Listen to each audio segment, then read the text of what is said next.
फिर इससे ये होता है कि बच्चा समाज से कटने लगता है, फिर बड़ा डिप्रेशन में जीता है और बहुत सारे बच्चे सुसाइड कर लेते हैं। तो कैसे वो अपने आप को मैनेज करके आगे अपने सपनों को साकार देता है?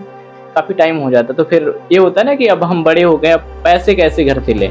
तो फिक्स पैसे जो मिल गए हैं, अब उसमें महीना गुजारना है। आपको चाहे कॉलेज का फीस देना हो, आपको कपड़े लेना हो, पढ़ने वाली चीज़ें, बुक्स लेनी हो, कॉपियाँ लेनी है, जो भी लेना है, सबको आपको उसे मैनेज करना होता है। स्टूडेंट की एक बड़ी खासियत होती है, वो आपस में जो फ्रेंड होते हैं ना, उनसे उधार लेते हैं। नमस्कार दोस्तों, आप देखना शुरू कर चुके हैं सतीश कुमार के साथ आप तक संवाद। आपको मैं आज स्टूडेंटों के संघर्ष की कहानी सुनाऊंगा, किस तरीके से एक छोटे से कमरे में रह करके अपने सपनों को उड़ान देते हैं, कम खर्च में अपने आप को मैनेज करके किस तरीके से वो अपने सपनों में उम्मीद की जान डालते हैं। आइए हम चलते हैं एक ऐसे स्टूडेंट के साथ, आपकी बात कराते हैं। तो आपने कभी ना कभी जिया ही होगा स्टूडेंट लाइफ, किस तरीके से स्टूडेंटों के जीवन में तमाम चुनौतियां आती हैं, लेकिन उस चुनौतियों को सामना करते हुए वो अपने सपनों की ओर अग्रसर होते हैं। सबसे पहले आपका आप तक संवाद पे स्वागत है। बहुत बहुत धन्यवाद सर। तो हम चाहेंगे कि आप हमारे दर्शकों को एक बार अपना नाम अवश्य बताइए। जी, हमारा नाम मृत्युंजय कुमार नीरज है और हम तेनाई से बीएड कर रहे हैं। जी। तो इस समय आप बीएड के साथ में कुछ और साथ में चलता है? जी सर, बीएड कहीं न कहीं एक शिक्षा के लिए ट्रेनिंग वो दिला रहा है, तो उसके साथ-साथ अब शिक्षक बनना ही है, तो फिर शिक्षा के लिए मतलब कोशिश कर रहे हैं कि कैसे बच्चों को पढ़ाया जाए। तो हमने एक जहाँ पे आप बैठे हो देख रहे होंगे, एक स्टूडियो होता है, यहाँ पे हम ऑनलाइन क्लासेस ऐसे अभी प्रैक्टिस की तरह कर रहे हैं कि जिससे स्किल हमारा थोड़ा-सा अच्छा हो सके। अच्छा, तो जैसे हमारा एक दूसरा क्वेश्चन है, जैसे खासकर अगर सही समय वैकेंसी नहीं आती है या कभी-कभी लगातार वैकेंसी हमें देखने मिल जाती है, तो उस बीच जब कोई स्टूडेंट जब उसका बीएड हो गया, मान लीजिए वो सीटेट भी क्वालिफाई हो गया, ठीक है। अगर एक अभी हाल ही में नोटिफिकेशन आया है यूपी टेट का, आपको याद होगा जैसे कि 2021 में नोटिफिकेशन इसका आया था इसके पहले, लेकिन कहीं ना कहीं 6 साल अंतराल के बाद आया है। तो इन अंतराल के बीच में कुछ स्टूडेंट ऐसे रहे होंगे जिनका एज लिमिट क्रॉस हो गई होगी, तो उनकी मानसिक असर पे क्या प्रभाव पड़ता है, इस पे आप क्या कहेंगे? बहुत खराब प्रभाव पड़ता है, क्योंकि जिस तरीके से टीचिंग क्षेत्र में देखा जाए, वैकेंसियाँ आती हैं, फॉर्म फिल हो गया, उसके बाद एग्जाम कब होगा कोई पता नहीं है, कब तक बच्चे, कुछ लोग तो वैकेंसी आती है घर से उधार लेके आते हैं। ठीक है, हम जा रहे हैं 4 महीने 5 महीने हमारा एग्जाम हो जाएगा और हम क्वालिफाई करके अपना सब कुछ अच्छे से कर लेंगे, लेकिन आते हैं 4 महीने 5 महीने रहते हैं, एग्जाम टलता जाता है। जैसे अभी पिछला 2022 का टीजीटी पीजीटी था, तो 2026 चल रहा है, अभी भी डेट कितनी बार पोस्टपोन हुआ है, फिर चेंज हुआ डेट, अभी फिर जून जुलाई के आसपास में है फिर से। तो ऐसे बहुत सारे बच्चे आते हैं, वहाँ पे रहते हैं तैयारी के लिए, लेकिन जब देखते हैं एग्जाम दूर है तो फिर वो छोड़कर, जैसे इलाहाबाद हुआ, यहाँ सुल्तानपुर में बच्चे हैं, छोड़कर चले जाते हैं, कहीं कमाने चले जाते हैं। यानी कि बीच बीच में उनको पढ़ाई को ब्रेक करना पड़ता है, क्योंकि समझ रहे हैं ना, एज बढ़ने लगती है तो जिम्मेदारियाँ बढ़ती हैं, तो ये सारी चीज़ें हैं। और जब एज उनका कभी कभी वैकेंसी न आने की वजह से एज ओवर हो जाता है, आपने पूछा ना क्या, तो बहुत ख़राब होता है। उनको लगता है भाई हमारा भाग्य ही खराब था, तो भाग्य पे लोग वो करने लगते हैं। तो कहीं न कहीं ये तो सरकार की समस्या है ना, सरकार को समझना चाहिए, जिन बच्चों का एज ओवर हो जाए तो फिर क्या करें, वो वैकेंसी न आने से बड़ी समस्याएं हो रही हैं। अच्छा, जैसे एक दूसरा क्वेश्चन है, कहीं ना कहीं हमने कुछ स्टूडेंटों से बात की है, उन्होंने कहा, वो कहते हैं कि हमारे ऊपर पारिवारिक तो दबाव कम होता है, लेकिन कहीं ना कहीं सामाजिक जो दबाव होता है खासकर वो बहुत ज्यादा होता है, तो उसको कैसे झेलते हैं? हाँ, जैसा खुद का ही बता दूं, घर वाले तो उतना नहीं करते हैं, लेकिन कुछ फ्रेंड्स होते हैं, कुछ रिलेटिव होते हैं, आप जहाँ रहते हैं आसपास में कुछ पड़ोसी होते हैं, आप अभी घर पे पहुँचो तो तुरंत मिलेंगे, और क्या चल रहा है, कोई एग्जाम क्वालिफाई हो, कब तक पढ़ोगे, शादी विवाह कर लो, कुछ करो वरो, अब जिम्मेदारी संभालो। तो पड़ोसी लोग, कहीं के रिलेटिव लोग ज़्यादा परेशान होते हैं, तो उस टाइम फिर सामना करना थोड़ा टफ हो जाता है कि यार, तो हम लोग यही करते हैं भाई ठीक है घर ही ना जाओ। मैक्सिमम बच्चे करते हैं, घर ही नहीं जाते हैं, वो अपना वहीं पड़े रहेंगे इलाहाबाद में या जहाँ तैयारी कर रहे हैं, तो वहीं पड़े रहते हैं। तो फिर वही होता है, वो समाज से कटने लगते हैं, क्योंकि समाज इस तरीके से नजरिए से देखता है ना। कभी कभी कुछ लोग कह देते हैं अरे वो तो बस ऐसे उड़ा रहा है, वहाँ पर ये कर रहा है वो कर रहा है, तो फिर इसी। अच्छा, फिर इस पे कहीं ना कहीं सरकार की जो नीतियां हैं, चाहे शिक्षा नीति पुरानी थी 1986 की, या एनईपी 2020 आई है, यानी आप 3 साल आप ग्रेजुएशन में अपना लगा रहे हैं, 2 साल बीएड में और 2 साल आपको करना होगा एमए, यानी 3 4 7 साल हो गया।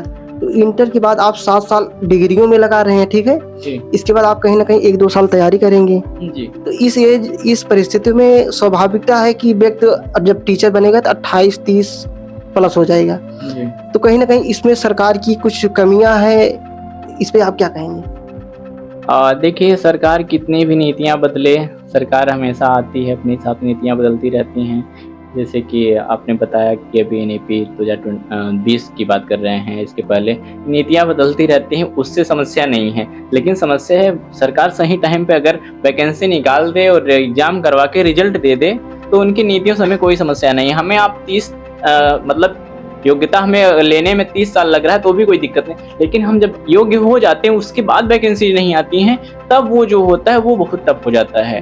तब उसमें कंफ्यूज रहते हैं कि यार कहीं कोई जॉब करें या बिजनेस करें या फिर वैकेंसी की इंतज़ार करें, पढ़ाई करें, तो वो लंबे टाइम तक किसी वैकेंसी का इंतज़ार करते रहते हैं। वो मानसिक स्थिति बड़ी गड़बड़ हो जाती है, क्योंकि घर से भी सपोर्ट कहीं न कहीं उठने लगता है। ठीक है, शादी विवाह का भी समस्या जानते हैं युवाओं में, और 30 के आसपास बहुत सारी समस्याएं आती हैं। बस सरकार से यही है कि चाहे जितनी नीतियां बदले कोई समस्या नहीं, जब योग्य हो जाए इंसान तो उसके लिए वैकेंसी आनी चाहिए और वो जॉब ले सके। अच्छा, ऐसे काफ़ी कुछ समस्याएं हैं, लेकिन अभी आपके रूम में जैसे देख रहे हैं वाइट बोर्ड लगा है, उसके बाद आपका रूम जो है एकदम डेकोरेशन बहुत अच्छे से है, साफ सफाई है खास करके। और तो आपने कैसे मतलब अपना प्लान बनाया कि अब मुझे बीएड के साथ में टीचिंग मतलब प्रैक्टिकल करना ही चाहिए? देखिए सर, जैसा कि बीएड है वो टीचिंग के लिए ट्रेनिंग है, तो हम ट्रेनिंग कर रहे हैं, बस हमें कॉलेज से ही नहीं सीखना है, हमें खुद भी कहीं कहीं ट्रेनिंग देना खुद से, यानी कि आप बच्चों को पढ़ाना शुरू कर दीजिए, कहीं स्कूल ज्वाइन, लेकिन अभी स्कूल ज्वाइन करने के लिए टाइम नहीं है क्योंकि भी कॉलेज जाना होता है।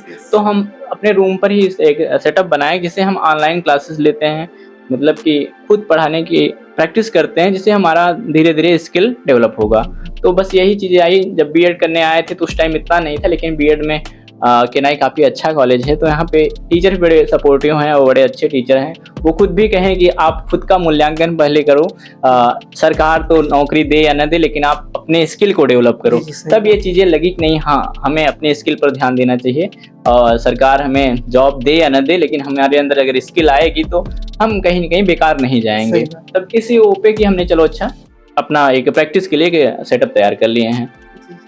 तो वैसे आप सब्जेक्ट को क्या पढ़ाते हैं? उसके बाद आपने किस सब्जेक्ट से एमए कर रखा है बीएड में, कैसे क्या सब्जेक्ट है?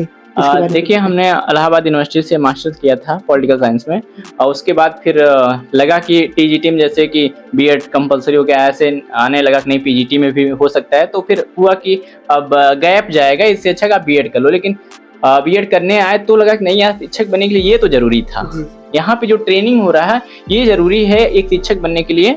तो फिर बीएड कर लिए। तो फिर बीएड के बाद अपना जो सब्जेक्ट यहाँ पे है पॉलिटिकल साइंस है, एक तरीके से बीएड में हम जो सीख रहे हैं उस कौशल का उपयोग यहाँ कर रहे हैं पॉलिटिकल साइंस पढ़ाने में।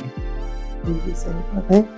तो जैसे हमारे कुछ अगर स्टूडेंट देख रहे होंगे तो उन्हें अगर आप टीचर बनना है तो उनको क्या सजेशन देंगे, मतलब कैसे करें कि वो जल्दी बन सकें और उनकी तैयारी भी अच्छे से हो? देखिए, अगर टीचर बनना है तो आपको स्टार्टिंग से ही एक सबसे बड़ी समस्या है बच्चों में आजकल देखे हैं कि फील्ड उनका बार बार बदलता रहता है। ठीक है, अगर टीचर बनना है तो आप एक सही टाइम पर डिसीजन ले लो, आप जो भी सब्जेक्ट चुन रहे हो उसको अच्छे से पढ़ो, और आपको फिर टीचर बनने के लिए जैसा कि आप अगर प्राइमरी के लिए बीटीसी है, अगर इंटर कॉलेज में यानी टीजीटी पीजीटी के लिए आपको बीएड करना पड़ेगा, अगर उसके हायर में जाते हैं तो आपको नेट जेआरएफ क्वालिफाई करना होगा, पीएचडी करना होगा। तो ये सारी चीज़ें हैं, तो आप एक फिक्स रखिए हाँ टीचर बनना तो किस क्राइटेरिया सेट कर लीजिए ना, प्राइमरी का बनना है, किसका बनना है, तो फिर उसके लिए जो कोर्सेज हैं उसको करिए, और सबसे बड़ी कोर्सेज करिए, उसके साथ साथ आप प्रैक्टिस करते रहिए। आपको कुछ नहीं मिल रहा है तो आप ट्यूशन ही पढ़ाइए, बच्चों को पढ़ाइए, अब नए नए तरीके अपनाइए पढ़ाने में। आप देखिए कैसे आप बेहतर पढ़ा सकते हैं। ये तो एक तरीके से ना खुद टीचर जो होता है खुद से चीज़ों को सीखता है। तो ये चीज़ें हैं। अच्छा, जैसे आप बता रहे हैं पॉलिटिकल साइंस के स्टूडेंट हैं, तो आपको मैं एक पॉलिटिकल साइंस स्टूडेंट होने के नाते आपसे मैं एक क्वेश्चन करना चाहूँगा। जैसे आज जो भारत की युवा जनरेशन पीढ़ी है खास करके, जी, ये कहीं न कहीं इसके अंदर सरकारी नौकरी की जिज्ञासा ज़्यादा है और समाज भी ऐसा है जो कि उनको तवज्जो ज़्यादा देता है, ठीक है? जी, तो जिस तरीके से आज कहीं न कहीं जो विश्व है, ये निजीकरण यानी एलजीपी की ओर ज़्यादा भग रहा है। जी, जी, और इसका एग्जाम्पल यह भी है कि जिस तरीके से सोवियत संघ का विघटन हुआ, जी, ठीक है? अमेरिका कहीं न कहीं एक इकलौती महाशक्ति उभरती जा रही है। जी, तो अमेरिका में स्वाभाविक बात है कि आप जान भी रहे हैं कि वो निजीकरण की ओर ज़्यादा तेज़ भग रहा है। तो ऐसी परिस्थिति में भारत के समक्ष और भारत की सरकारों के समक्ष क्या चुनौतियाँ वो अपने लोगों और नागरिकों को कैसे निजीकरण और की ओर मतलब बढ़ाए और लोगों को रोज़गार भी ज़्यादा से ज़्यादा दे सरकारी ये हाँ, निजीकरण की तरफ एक तरीके से देखा जाए 1991 के आसपास यानी ग्लोबलाइजेशन जब से शुरू हुआ है, प्राइवेटीकरण तब से बड़ी तेज़ी बढ़ रहा है और अमेरिका अगर कहें तो वो तो बड़े एडवांस है। भारत भी उस तरह चल रहा है। तो निजीकरण की जब बात आती है तो वहाँ पे कोई भी प्राइवेट संस्था होती है वो स्किल होती है, जिसके अंदर स्किल है उसको हायर करती है। तो गवर्नमेंट यही करे कि जो भी कोर्सेज चला रहे थोड़ा क्वालिटी वाला चलाए, यानी कि जैसे बीटीसी बीएड चला रहा है तो ये जो प्राइवेट संस्थाओं में बांट दिए हैं ना कि डिग्री दे दो डिग्री, भाई ये नहीं करना है। आपको अच्छे कॉलेज जो हैं उनको ही बीएड करने का बोलते हैं, मतलब वही कॉलेज सर्टिफिकेट दे सकें। तो वहाँ पे जब बच्चा पढ़ाने सीखेगा, जब बीएड करेगा वहाँ से, तो एक अच्छा क्वालिटी वाला शिक्षक बनेगा, यानी कि वहाँ से सीख के आएगा। ऐसे बेरोजगारी बढ़ने की वजह ये भी तो है, ढेर सारी डिग्री ले रहे हैं लोग और वैकेंसी नहीं आ रही हैं, तो बड़ी समस्या है। तो गवर्नमेंट को यही है कि स्किल पर ध्यान देना चाहिए, उसके लिए ऐसे कोर्सेज मतलब वो करें, ठीक है? जो कोर्सेज चल रहे हैं उसको थोड़ा इम्प्रूव करें, उसमें और ज़्यादा चीज़ें अच्छी हो पाएँ। प्राइवेट जो कॉलेज आजकल चल रहे हैं वो बस हमें डिग्रियाँ दे रहे हैं, सबसे बड़ी समस्या है। तो कहीं न कहीं ये भी बेरोज़गारी का बहुत बड़ा हाँ, कारण है। अब हर कोई मतलब मिला-जुला के है कि आपका इंटरेस्ट नहीं है उसमें, लेकिन आपको जॉब चाहिए इसलिए डिग्री ले रहे हैं। अब डिग्री आप बस नाम मात्र कर लें तो स्किल तो नहीं डेवलप होगा, तो प्राइवेट संस्थाएँ आपको हायर नहीं करेंगी। सही बात। और जिस तरीके से ये ऑनलाइन क्लासेस चल रही हैं, बहुत सारी कोचिंगें चल रही हैं, जिसके पास स्किल है वो देखिए अच्छा कर रहा है। और ऑनलाइन जो कोचिंगें ढेर सारी हैं वो भी तो हायर कर रही हैं जो स्किल वाले स्टूडेंट्स हैं। तो है प्राइवेट संस्थाएँ, मतलब ठीक है, समय के साथ चीज़ें बदल रही हैं, लेकिन गवर्नमेंट की ज़िम्मेदारी यही बनती है कि वो जितनी भी स्किल डेवलप करने वाली संस्थाएँ बनाई है, जितने भी कॉलेजेस हैं, वो अच्छा काम करे थोड़ा-सा। ऐसे नहीं फ्री में डिग्री बाँटे। इसमें अगर आप सरकार को कोई सजेशन देना चाहें, कैसे उसमें सुधार कर सकती है सरकार? जो आज के समय हर जगह कह सकते हैं पैसा दो, पेपर भी मत दो, आपको डिग्री आपके घर पहुँच जाएगी। सरकार इसमें किस तरीके से सुधार कर सकती है?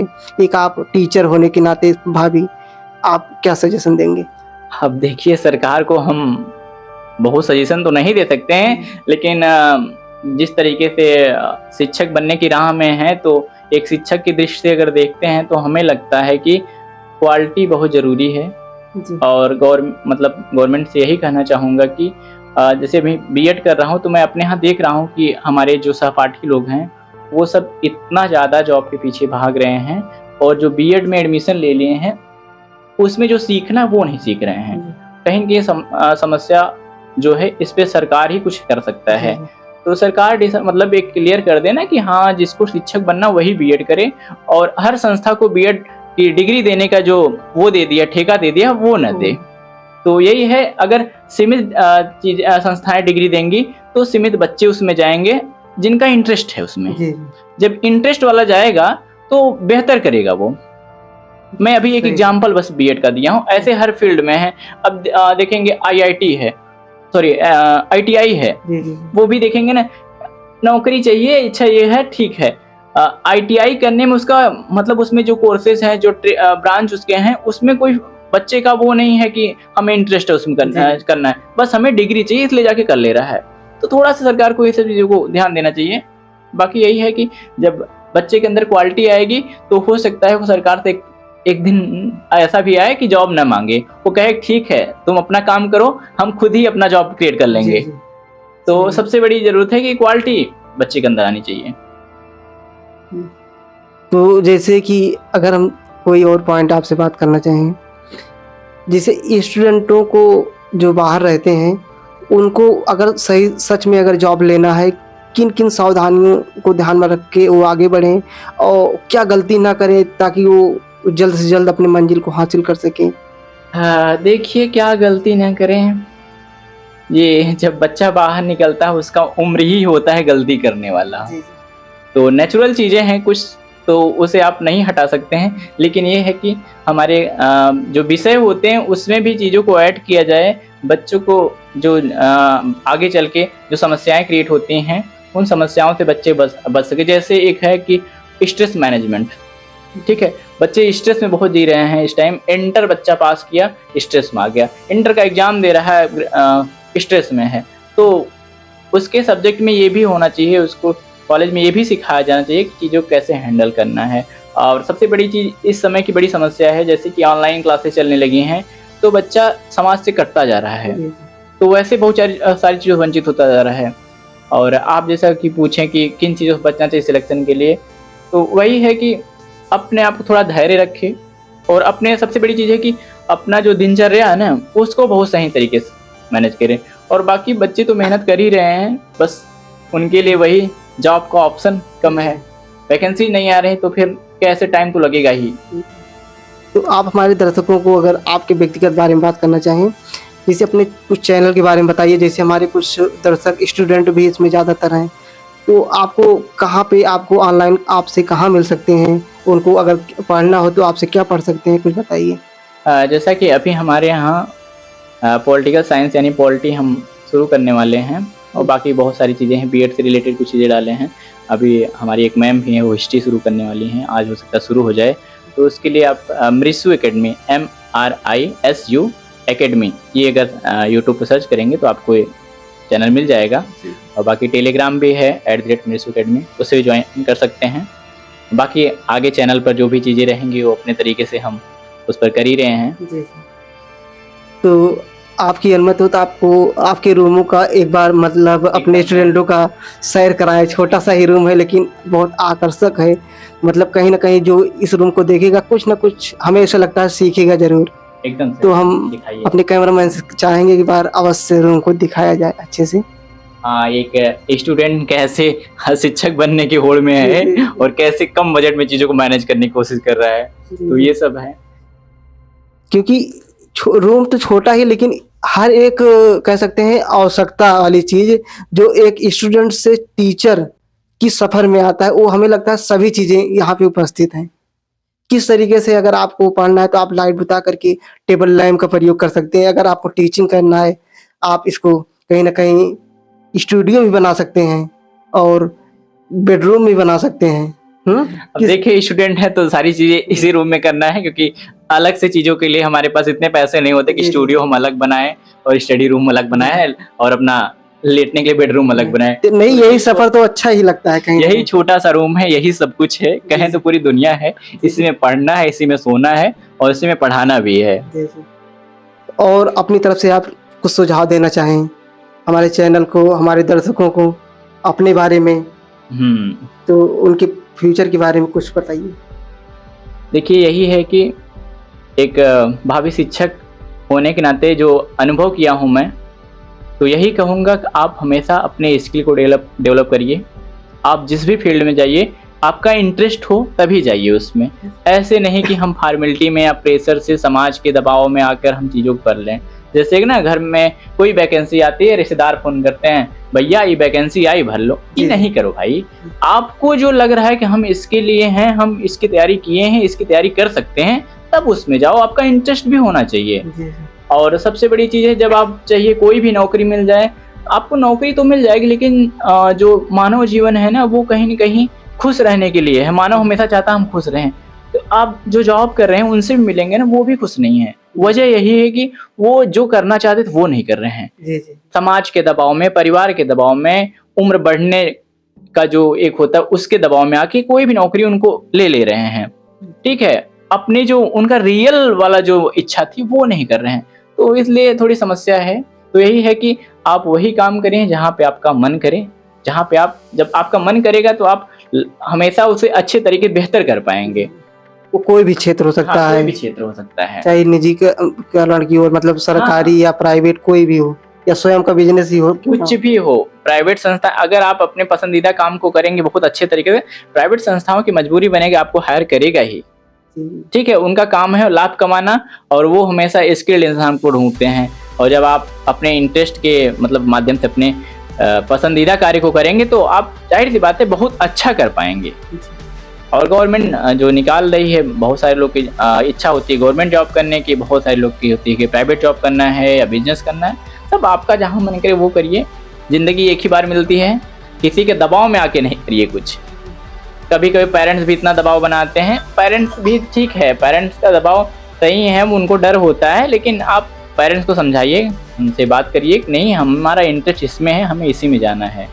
कोई बाहर स्टूडेंट हो या कोई किसी भी क्षेत्र में संघर्ष कर रहा हो, उसके साथ दें, उसको कहीं उसके पीछे खींचने की बजाय। हाँ बिल्कुल, जो दर्शक हैं मैं उनसे यही कहना चाहूँगा, अगर आपके पास में आपके रिलेशन में कोई बच्चा हो, कोई अगर काम कर रहा है, तो आप अगर मोटिवेट नहीं कर सकते हो, आज उसका सपोर्ट नहीं कर सकते हो, तो आप उसको एक तरीके से उस पर आलोचना नहीं करिए, आप पैर नहीं खींचिए उसका, वो बेहतर करेगा, उसे करने दीजिए, जीवन उसका है, उसे जीने दीजिए आप।